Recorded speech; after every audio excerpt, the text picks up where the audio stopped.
Hi மக்களே, வாங்க chicken குழம்பு வைக்கிறத பற்றி இந்த வீடியோவில் பார்க்கலாம். இஞ்சி பூண்டு பேஸ்ட்டு வந்து ரெடி ஆகிடுச்சு. ரெடி பண்ணி அரைச்சி வச்சுக்கிட்டோம். அடுத்து கறி க்ளீன் பண்ணி நல்லா அலசணும். நல்லா 2 டைம்ஸ் அலசி கறி வச்சுக்கிட்டோம்.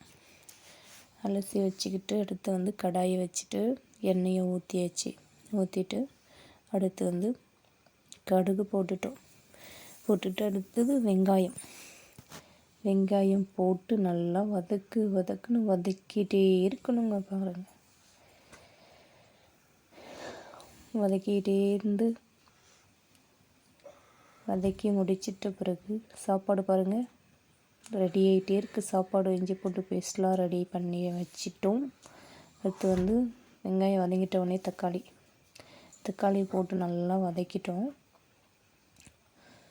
தக்காளி வதக்கிட்ட உடனே மசாலா பாருங்கள், வீட்டிலேயே அரைச்ச மசாலா, செம அறுசுவையான மசாலா. நாங்கள் வெளியில் உள்ள மசாலாலாம் நாங்கள் யூஸ் பண்ண மாட்டோம்.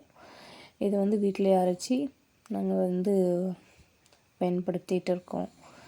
அடுத்து உப்பு கொஞ்சம் போட்டு இஞ்சி பூண்டு பேஸ்ட்டு போட்டு வதக்கிக்கிட்டே இருந்தாங்கங்க. அடுத்து கறி மிக்ஸ் பண்ணி நல்லா வதக்கிக்கிட்டே இருக்கணும். மிக்சிங்லே பாருங்கள், நல்லா அறுசுவையாக சாப்பிட்ணும் போல் இருக்கும். நல்லா வதக்கிட்டே இருந்தோம்னா பாருங்கள், வீட்டிலே அரைச்ச மசாலா செம்ம சூப்பராக இருந்தது. குழம்புக்கும் நல்லா மணமாக இருக்கும். நல்லா கொஞ்சம் உப்பு, கறிக்கு தகுந்த போல் உப்பு போட்டு நல்லா வதக்கணும். வதக்கிட்டு தண்ணி கொஞ்சம் ஊற்றி மிளகாத்தூள்லாம் போட்டு தண்ணி ஊற்றியாச்சு. தண்ணி ஊற்றி அப்படியே கொதிக்க வைக்க போகிறோம்.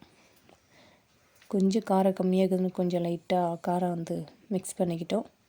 அடுத்து சாப்பாடு போட்டு பாருங்கள், சூப்பராக இருக்க பாருங்கள், அருமையாக இருந்தது. லைக் அண்ட் ஷேர் கமெண்ட் பண்ணுங்க. பாய் பாய்.